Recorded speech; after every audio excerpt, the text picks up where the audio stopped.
I don't ever slow up, no I don't take shit. I got no love for the fakeness. If you wanna play tough and wanna hate this, I'll always show up.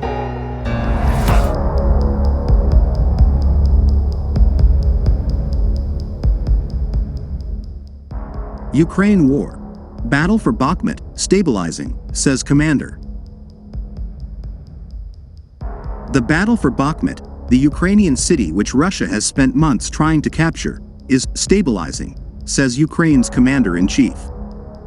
Valery Zaluzhny said Ukrainian troops' tremendous efforts were holding back Russia.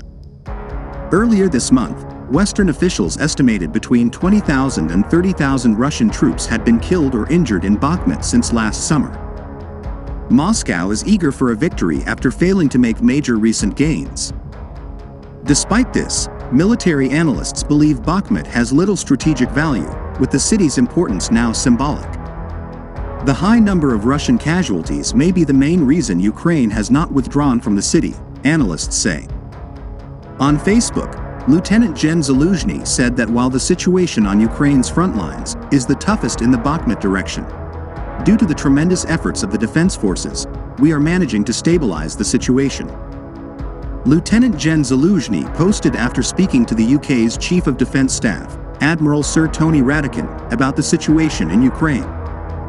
His comments are the latest positive signal from Ukrainian officials about the long battle for Bakhmut. The UK's Ministry of Defence said on Saturday that Russia's assault on Bakhmut had largely stalled, citing extreme attrition of the Russian force as a cause, and added that Russia had probably shifted its operational focus to the south and north of Bakhmut. Such moves might suggest an overall return to a more defensive operational design, after Russia failed to achieve significant results from its attempts to conduct a general offensive since January, the UK said. Earlier this week, Alexander Syrsky, commander of the country's ground forces, said that Russian troops near Bakhmut were exhausted. Mr. Syrsky added that while Russia had not given up hope of taking Bakhmut at all costs despite losses in manpower and equipment, they are losing significant strength.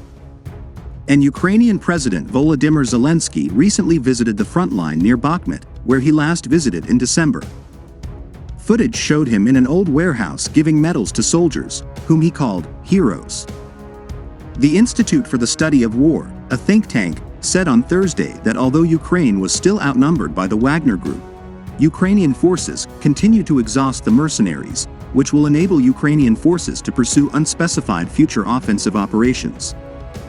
Wagner, a private, mercenary organization, is at the heart of the Russian assault on Bakhmut. Its leader, Yevgeny Prigozhin, has staked his reputation on seizing the city. The Mod said Russia's difficulties in Bakhmut were likely to have been exacerbated by tensions between Wagner and the Russian Ministry of Defense. About 70,000 people lived in Bakhmut before the invasion, but only a few thousand remain. For those left behind, including elderly and disabled people, conditions are difficult. Civilians spend almost the whole day in underground shelters because of intense shelling, said the ICRC's Umar Khan, who has been providing them with aid. Mr. Khan said people were being pushed to the very limits of their existence and survival. The capture of Bakhmut would bring Russia slightly closer to controlling the whole of Donetsk region, one of 4 regions in eastern and southern Ukraine illegally annexed by Russia last September.